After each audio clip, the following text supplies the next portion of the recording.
When I found out I was going to be a parent, I immediately felt a lot of anxiety and worry. So I went on to BetterHelp to try to look for a therapist to help me with that. My relationship with my family and with my boyfriend and with myself were suffering. I really needed help. I was ruminating a lot. Really getting those thoughts out to a therapist and getting feedback was just life-changing. Discover what BetterHelp Online Therapy can do for you. Visit BetterHelp.com today.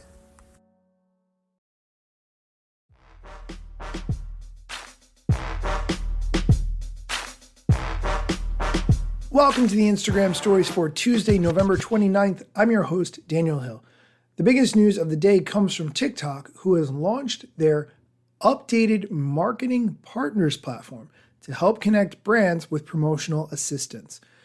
Do you want to increase your reach on TikTok, but you don't feel up to the task yourself? TikTok has made a list of 186 endorsed providers across 35 countries who can provide direct assistance with all aspects of your TikTok marketing. They've made this into a giant list and divided it into categories: campaign management, measurement, creative, effects, commerce, and sound. I went through the list of companies and I saw a few names that I recognized, but many that I didn't. Among the company names that I recognized included Hootsuite, Later, Canva, Vimeo, as well as others that you're probably familiar with, but many that you might not be.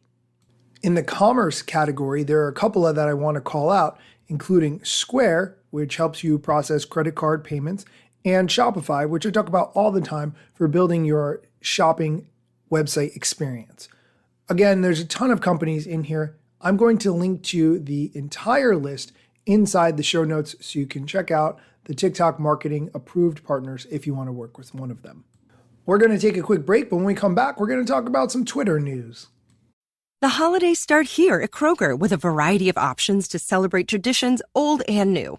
You could do a classic herb-roasted turkey or spice it up and make turkey tacos. Serve up a go-to shrimp cocktail or use Simple Truth wild-caught shrimp for your first Cajun risotto. Make creamy mac and cheese or a spinach artichoke fondue from our selection of Murray's cheese. No matter how you shop, Kroger has all the freshest ingredients to embrace all your holiday traditions. Kroger, fresh for everyone. And we're back. Let's get into some Twitter news. Over the past few weeks, we've seen Elon Musk take over as the head of Twitter, then fire 65% of its workforce in order to align more with his vision, whatever that may be. He recently shared some slides as part of a pitch deck trying to clarify what his current plan is.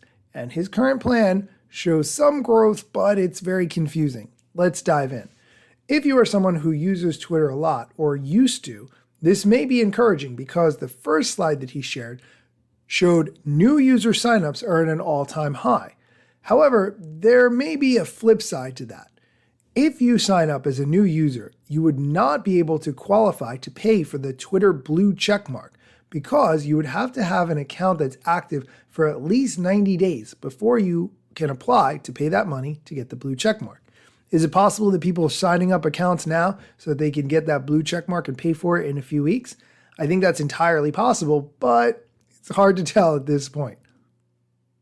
The next slide shows that active users on Twitter are at an all-time high in terms of minutes spent on the platform, averaging about 31.5 minutes per day in the Twitter app. That is incredibly low compared to other apps, for instance TikTok, which has 50 minutes of usage per user per day on average.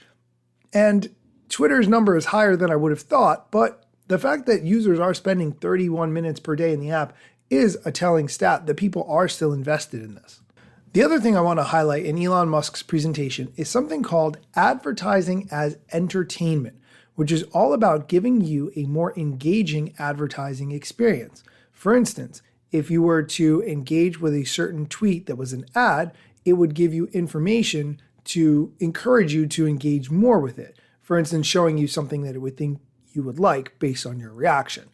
For instance, like this tweet and I'll show you which house you belong to based on your tweets, something like that. I think this is an interesting concept. Ads historically are something I hate, so I'm curious to see what this is going to look like.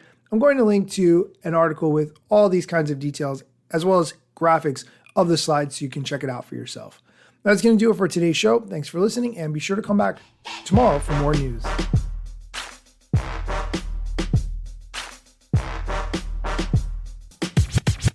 I'm not yet a member of the Instagram team, but my podcast covers many Instagram themes. But the name, image, logos are trademarks at Instagram and the LCC in the USA and every territory. Everything I publish independently until Zuck returns my DMs and starts to pay my salary. Not sponsored or endorsed, no lies, no fallacies. I use their logo with permission, not malicious or callously. No trademark violation, filling all criteria. Follow me on Instagram or Twitter at Daniel Hill Media.